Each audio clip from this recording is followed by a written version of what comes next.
quand nous avons la bénédiction de proclamer l'évangile du Seigneur Jésus-Christ. Et qu'ensuite, cause du nom du Seigneur, nous sommes persécutés et tus. Nous devrions avoir une belle qualité, qui est de persévérer jusqu'à la fin. Car le Seigneur Christ a dit que nous serions tus, mais le Seigneur a dit, celui qui persévérera jusqu'à la fin sera sauvé. C'est-à-dire que nous serons as du monde. Mais il nous suffit de persévérer jusqu'à la fin. Persévérer jusqu'à tu. Et puis, sacrifier sa vie, et nous serons saufs, puisque le Seigneur Jésus voit que nous sommes tus cause de son nom. Il nous sauvera certainement. Dans l'Apocalypse 2. Ce moment-tel, le monde de Satan force les gens à recevoir la marque de la BTE, se dire sur le front, ou sur la main droite, de recevoir la BTE 7 têtes et 10 cornes. La bête 10 cornes, c'est le drapeau et l'emblème national du gouvernement russe. Le nom du pays ou le nom du dirigeant, c'est cela la marque de la BTE. Mais parce que nous refusons de la recevoir, nous serons persécutés. Mais l'Esprit du prêtre dit que ce moment-tel, le peuple de Dieu doit faire preuve de foi et de persévérance. Car celui qui est destin la captivité ira en captivité. Celui qui est destin tu par l'LPE seras-tu par LPE. C'est pourquoi les enfants de Dieu doivent persévérer et avoir de la foi. C'est-à-dire que nous sommes digés prédestins. Certains sont prédestins très tus par LPE, d'autres sont prédestins très capture, d'autres sont prédestins l'exil. Toutes sortes de prédestinations viennent de Dieu. Viennent du pré-Cleste Jéhovah. Le pré-Jéhovah veut que nous, ses enfants, traversions de grandes souffrances. Alors nous, en traversant ces grandes souffrances, si nous persévérons jusqu'à la fin, cela suffira. Car le Seigneur a dit, celui qui persévérera jusqu'à la fin sera sauvé. Il faut de la persévérance et de la foi. Ce moment-tel, on sera certainement sauvé. C'était, il me semble, en 2019. Ou en 2020, il me semble que c'était en 19, le frère Hébert a fait un RVE. Il a RV de cadavres sa droite. De TRS nombreux cadavres. Peut-être tus. Ou morts pour une raison quelconque. Le nombre de morts est extrêmement leve. Ce moment-tel, le frère Hébert est apparu. Il est apparu dans le RVE. Sa droite, il y avait de nombreux cadavres. Toute la route était entièrement couverte de cadavres. Oh, on ne savait pas pour quelle raison il était mort. Ces cadavres. Ce moment-tel, il a vu la petite sœur du frère Hébert sur le bord de la route. TRS afflige. Parce que son fils était mort lui aussi. Ce moment-tel, elle n'arrêtait pas de serrer son fils dans ses bras, et sans cesse de poser ses éleveurs pour embrasser les joues de son fils. Puis, ne pouvant s'y soudre, le cadavre de son fils dépose sur le bord de la route. Et donc, ce moment-tel, elle ne pouvait pas s'y soudre, et Ceste retourne pour continuer. Serrer dans ses bras son fils qui venait de mourir, pleurant amèrement, sans s'en rendre compte, accable de chagrin. Elle est morte au CTS de son fils. C'est alors que le frère Hbert est venu consoler la petite sœur en disant « Ma sœur, réveille-toi. Petite sœur, réveille-toi. » Ce moment-tel, la petite sœur d'entre les morts là, est ressuscite. Mais après être revenue la vie, elle était toujours Thérèse triste, extrêmement triste, parce que son fils était mort. Alors Hbert lui dit « Ma sœur, tu dois croire en Dieu. Il est notre grand prêtre. Tu dois croire en Dieu. Il est notre grand prêtre. » Mais que signifie cette phrase? Demander cette petite sur de croire en Dieu signifie croire en Dieu. Ton fils ressuscitera sûrement. Croire en Dieu, c'est croire que ces personnes tuent ces corps innocents. Le moment venu, Dieu les ressuscitera. Et il en va de madame pour nous. Lorsque l'avenir trahi par nos proches, nos parents ou nos enfants, nous serons tus. Nous devrons faire preuve de patience et de foi. La patience signifie que, au moment d'être tus, nous endurons jusqu'au bout. Nous endurons la douleur jusqu'au bout. Nous endurons la persécution jusqu'au bout. Et la foi signifie croire que madame, si nous sommes tus, Dieu nous ressuscitera à l'avenir. Nous croyons que le Seigneur Jésus-Christ ne nous abandonnera pas au jour des morts. Croire, c'est croire que notre Dieu nous ressuscitera. C'est cela la patience et la foi. Ce moment-tel, le Seigneur a enseigné. Ce que subit le disciple ne sera pas meilleur que ce que subit le maître, ce que subit le serviteur. ne sera pas meilleur que ce que subit le maître. C'est dire que les disciples cestent nous, et l'enseignant ceste le Seigneur Jésus. Les serviteurs cestent nous, et le maître ceste aussi le Seigneur Jésus. En tant que notre enseignant, en tant que notre Seigneur Jésus, lui a pourtant été insul et trait de mon Belzeboul. Le Seigneur a lui aussi plusieurs reprises été trait de démons par les gens. Mais puisqu'il en est ainsi, combien plus forte raison pour les disciples du Seigneur Jésus-Christ? Combien plus forte raison pour ces enfants qui appartiennent au Seigneur? C'est pourquoi le Seigneur dit, ainsi donc, ne craignez pas, car il n'y a rien de voile qui ne doive être RVL, rien de cache qui ne doivent être connu. C'est pourquoi ne craignez pas, notre Seigneur, Dieu a été insulté par les hommes. Alors puisqu'il, le Seigneur, est plus honorable que nous, il est notre Seigneur, et aussi notre enseignant, et pourtant il a été insulté.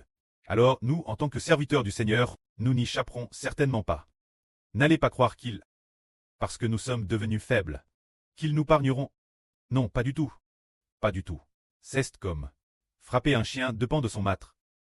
Il y a un dicton chinois qui dit, Madame, pour frapper un chien, il faut regarder son maître. Mais si le maître lui-même est frappe, alors le chien de la maison du maître, est-ce qu'il ne va pas être battu mort par les autres?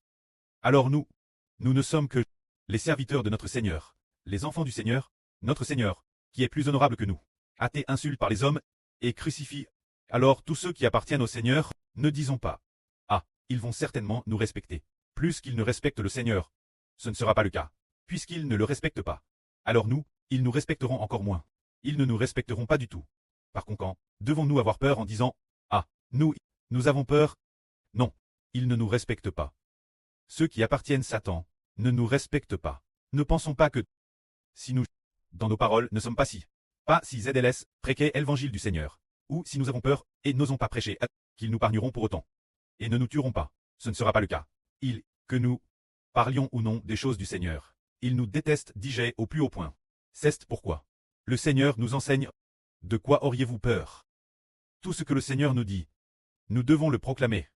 Ne rien cacher, des paroles que le Seigneur nous adresse. C'est pourquoi le Seigneur dit, ce que je vous dis dans les ténèbres, dites-le en plein jour. Et ce qui vous est chuchot l'oreille. Sur les toits, proclamez-le. Ce que le Seigneur Jésus-Christ nous dit, devons-nous le dire? Oui, il faut le dire. Le Seigneur Jésus-Christ nous a parlé, nous a fait savoir, devons-nous le dire, c'est officiel. Il faut le dire. C'est tout comme notre Seigneur Jésus-Christ a fait savoir au frère Xibo que Poutine est DJ décédé et que la Russie va bien se diviser. Alors est-ce que, par crainte du régime du PCC, en disant, entre le PCC et la Russie, les relations sont TRS solides, notre prédication va-t-elle très persécute par le PCC, et donc nous taire? Non, il faut tout dire. Nous disons, madame, que l'actuel chef de l'État, c'est Xi Jinping, va bien tomber. Et puis, bien il va mourir. Alors, devrions-nous le dire? Parlez avec courage. Avons-nous peur, si nous disons cela? Si nous sommes vraiment persécutés, c'est aussi selon le commandement de Dieu, car le précleste a dit, dis-le ainsi. Mes amis, je vous le dis, ceux qui tuent le corps, mais ne peuvent tuer LME. Ceux qui ne peuvent pas jeter LME de l'homme, dans le tank de feu et de soufre, ne les craignez pas. Celui qu'il faut craindre, c'est celui qui a le pouvoir de tuer le corps, et qui a aussi le pouvoir de jeter LME de l'homme, dans le tank de feu et de soufre, c'est dire Dieu, c'est Dieu qu'il faut craindre. Ne craignez pas, ceux qui ont le pouvoir de nous tuer, mais qui ensuite ne peuvent plus rien faire d'autre. Ne craignez pas ces gens celles. Deux moineaux, ne se vendant-ils pas que pour un sou? Si le précleste ne le permet pas, pas un seul de nos cheveux ne tombera à terre. Quand nous, madame, les cheveux de notre tête sont tous cons par le pré, nous valons donc bien plus que les moineaux. Ne craignez donc pas, nous avons tous traversé beaucoup de choses, et nous découvrons peu que, il semble que, nous devions subir une persécution plus grande. Mais, merveilleusement, nous sommes sains et saufs. C'est parce que le précleste a prédestin, si nous devons être persécutés, nous le serons. Le précleste nous a prédestin, bien qu'en apparence persécuté, mais, au milieu de la persécution, nous avons au contraire la paix. Comme l'a prédestin. Ainsi cela s'accomplit. C'est pourquoi ne craignez pas. Ce moment tel, le Seigneur enseigna, quiconque se déclarera pour moi devant les hommes, devant mon pré, et devant les anges de mon pré, je me déclarerai aussi pour lui. Mais quiconque devant les hommes, me reniera, devant mon pré, et devant les anges de mon pré, je le renierai aussi. Prêcher l'évangile. C'est amener les gens croire au Seigneur. Croire au nom du Seigneur Jésus-Christ. Alors devant n'importe qui. Il faut confesser le Seigneur Jésus-Christ. Ne dites pas, ah, si tu crois encore en Jésus, tu iras en prison. Si tu crois encore en Jésus, alors, eh bien, alors tu seras fusillé. Peu importe comment il nous menace. Disons tous que nous croyons en Jésus. Nous y croyons juste la mort. Madame Fusile, nous y croyons. Soyons ainsi fermes et courageux. Et ainsi le Seigneur Jésus se déclarera aussi devant le précleste et devant les anges pour confesser notre nom. Ainsi, nous devons confesser le nom du Seigneur et le Seigneur confessera aussi notre nom. Notre nom sera écrit dans le livre de vie de l'agneau. Quel immense bonheur! Notre Seigneur Jésus est-il venu apporter la paix sur la terre? Non, pas du tout. C'est d'apporter LPE. Notre frère Eschber est venu au monde pour dire la vraie. Est-ce pour apporter la paix sur la terre? Non, pas du tout. C'est d'apporter la division sur la terre. C'est de dire que les gens vont se diviser pour se tourner vers le Seigneur Jésus. Pour se tourner vers Dieu et le Seigneur, il faut toujours sauver quelques personnes. Alors, venir va diviser les gens. Ainsi, une famille de 5 personnes sera divise. Le pré contre le fils contre le preux, la fille contre la belle-mère contre la fille, et madame, le mari contre la femme contre le mari. Car, si une famille de 5 personnes, si certains croient, et d'autres ne croient pas, alors ils se diviseront, moins que les 2 CTS ne croient. Ou que les 2 CTS ne croient pas. Ainsi il n'y aura pas de division. Mais Seigneur, venu dans le monde, va diviser les gens. Et après la division, certaines personnes seront sauves. S'il n'y a pas de division, alors l'homme ne sera pas sauve. Après ce divise, sur 3 ou 5 personnes, il pourrait y avoir 1 ou 2 personnes qui seront sauves. Ainsi, c'est plus une bonne chose. Nous qui sommes les disciples du Seigneur Jésus-Christ, si notre amour pour le Seigneur ne surpasse pas l'amour pour nos parents, enfants, épouses, nous ne sommes pas dignes du Seigneur. Si quelqu'un, son amour pour ses enfants, pour le Seigneur, son amour pour ses parents, son amour pour sa femme, son amour pour son mari, surpasse son amour pour le Seigneur, il n'est pas digne. Il n'est pas digne du Seigneur Jésus. Si quelqu'un ne veut pas donner sa vie pour l'évangile du Seigneur, alors il n'est pas non plus digne du Seigneur. C'est pourquoi, hier ou avant-hier, là, sur Plaine de Grèce, a vu notre groupe d'enfants, dont la plupart ont tutu. Il y a 2 jours, elle a aussi vu, là sur Rebecca, il y avait plus de 10 personnes qui ont mis fin à la vie de la sœur Rebecca. C'est pour raconter que tous ceux qui appartiennent au Seigneur Jésus-Christ seront persécutés. Les gens nous regardent, nous, ses enfants. Ils nous regardent comme un rat qui traverse la rue.